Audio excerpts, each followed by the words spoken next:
Muito boa noite a todos. Nós já paramos para pensar o tipo de experiência, de lembrança que mais nos impacta na vida? Quando a gente quer, por exemplo, impressionar uma pessoa, por exemplo, temos um encontro. A gente vai lá, fica bem arrumadinho, ajeita a gravata, bota um terno, né? Toma um banho de perfume, vai lá todo impressionante, né? Vai preparado. Se a gente é mulher também, bota lá um vestido lá, ajeita, bota, vai, marca o salão de beleza lá, fica caprichada. Quando a gente quer falar de um evento histórico, por exemplo, a gente usa imagem forte, por exemplo, guerra, sangue, queda da monarquia, revolução, coisas assim que realmente impactam. Mas quando olhamos mais para a nossa vida, nem sempre são essas imagens tão fortes que mais nos marcam. Muitas vezes é uma casinha no campo, onde tem o gado, as ovelhas, plantação de milho, de feijão. Às vezes é uma casa na praia, onde a gente podia acordar de manhã, sair correndo, brincando, de pé descalço, se banhando no mar. Outras vezes podem ser a gente simplesmente em casa, deitado no sofá, se espreguiçando, olhando a paisagem, sem fazer nada. Vejamos que são imagens, são situações bastante simples, mas que nos marcam profundamente, a tal ponto que a gente não esquece mais. Mas isso principalmente com relação ao que aconteceu, ao nosso passado. Mas a gente já parou para pensar que a gente pode pegar isso e botar para o futuro? Para frente? Para o que vai acontecer? Para as coisas que nós queremos realizar? Um grande exemplo disso foi Thomas Edison. Que graças a eles nós temos hoje a iluminação elétrica. Thomas Edison foi uma pessoa de grande persistência. Na época dele, o sistema de iluminação era vela, candelabro, iluminação a gás, por aí. E ele botou lá na cabeça dele, queria fazer um sistema de iluminação completamente diferente. Porque até então, para eu gerar luz, eu tinha que queimar uma matéria. Seja uma vela, seja um óleo, seja um gás. E ele pensou fazer uma coisa completamente diferente. Eu vou gerar luz sem queimar nada. E ele foi lá. Tentou a primeira vez, deu errado.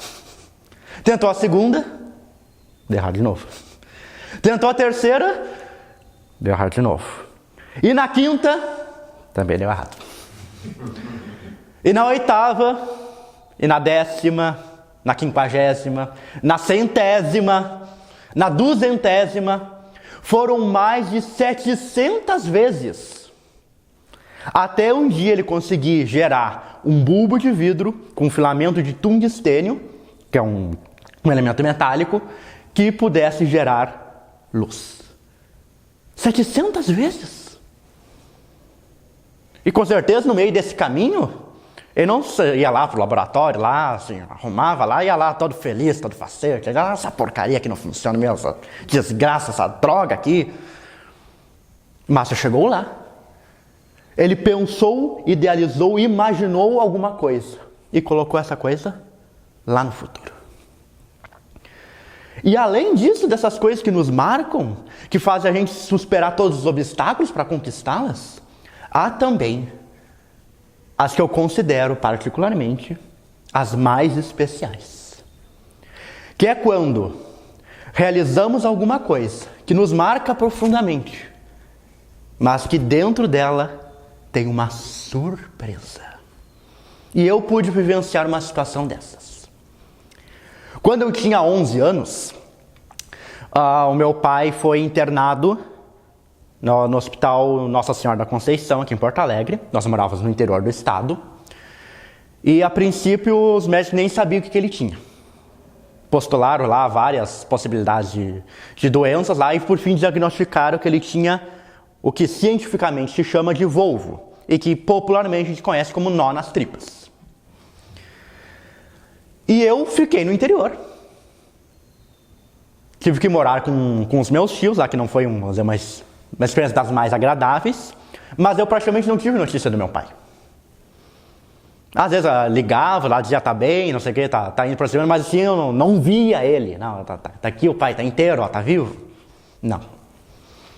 Durante todo o período de tempo que ele ficou, foram meses, eu pude visitar ele uma vez. Uma vez só. E após passar então todo esse período, que para mim foi bastante difícil, assim, porque eu tive que manter a minha rotina não tendo os pais em casa, e aí isso gerou um conflito interno bastante grande, chegou o dia em que meu pai recebeu alta. E aí a minha mãe me ligou, disse que eles tinham pegado o ônibus, eles estavam vindo de Porto Alegre para a cidade que nós morávamos, Butiá, e pediu que eu fosse pegar eles de táxi. Nessa época, eu tinha 12 anos. Só que eu nunca tinha pegado um táxi na vida. Porque imagina, tu é um guri do interior, uma cidadezinha de 20 mil habitantes. Nem bem isso. Lá pelos idos dos anos 2000, 2001, 2002, mais ou menos foi por ali, tu não usa carro. Qualquer lugar que tu vai na casa do amigo, tu vai na boteca, vai na farmácia, vai onde quer que seja, tu vai a pé. Quando muito pega uma bicicleta. Táxi assim, tu ia pegar para um casamento, para ir num velório de alguém, para ir numa outra cidade, uma coisa assim. Ainda mais para um garoto de 12 anos, eu não troço, não. Pegar um táxi é um... Mas eu fui, né? Porque afinal o meu pai estava voltando para casa.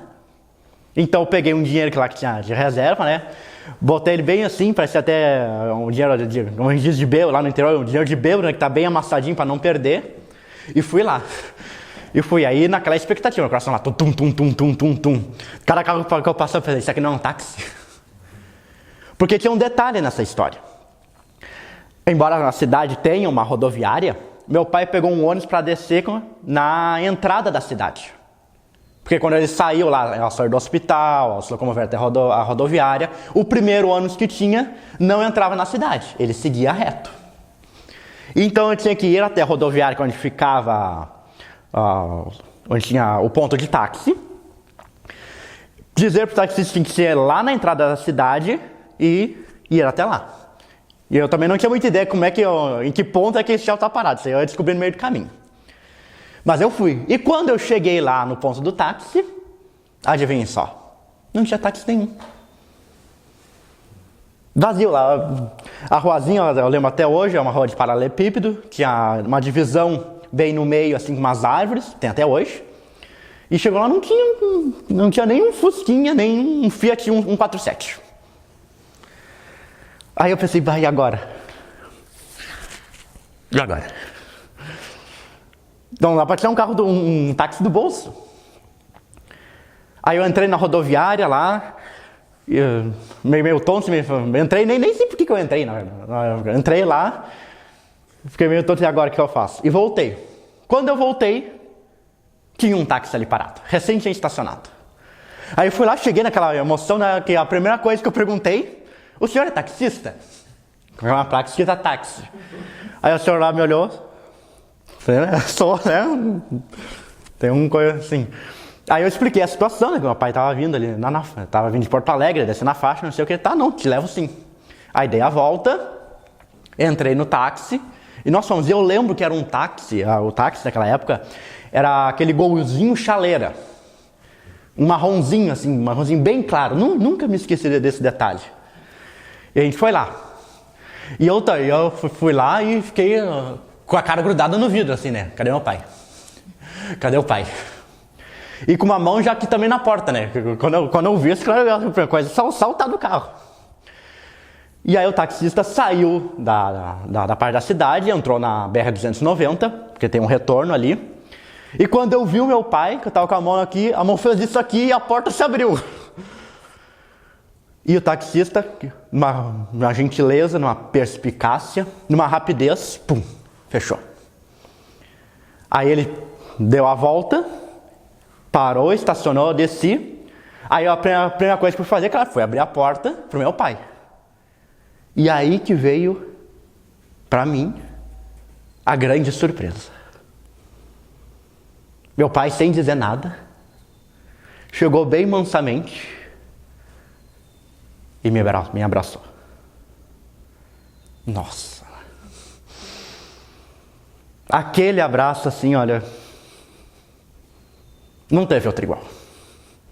Eu nem esperava, porque eu estava tão atônito, então, pega táxi, não acha táxi, enquanto o táxi pergunta táxi, cadê agora, e etc. E abre a porta, e fecha a porta lá, que não me passou pela cabeça. Mas ele não se esqueceu. E isso para mim ficou sempre marcado. Para qualquer pessoa que talvez vá dizer, ou vá passar assim de uma forma muito simples, pode parecer uma imagem banal, comum, trivial. Mas para mim, ela teve um significado tremendo. Porque toda vez que eu sempre estive nervoso, que eu estive agitado, naquela correria assim, eu sempre me lembrava que no final, após vencer todos aqueles obstáculos, sem pensar se ia dar certo, se ia dar errado, como é que ia ser, ou que jeito que ia dar, no final, tinha um abraço do meu pai. Um abraço para se levar para toda a vida. E eu gostaria então de encerrar com uma poesia, bem curtinha. Assim eu vejo a vida. A vida tem duas faces, positiva e negativa. O passado foi duro, mas deixou o seu legado. Saber viver é a grande sabedoria que eu possa dignificar. Minha condição de mulher, aceitar suas limitações e me fazer pedra de segurança dos valores que vão desmoronando. Nasci em tempos rudes, aceitei contradições, lutas e pedras como lições da vida e delas me sirvo. Aprendi a viver. Cora Coralina. Muito obrigado.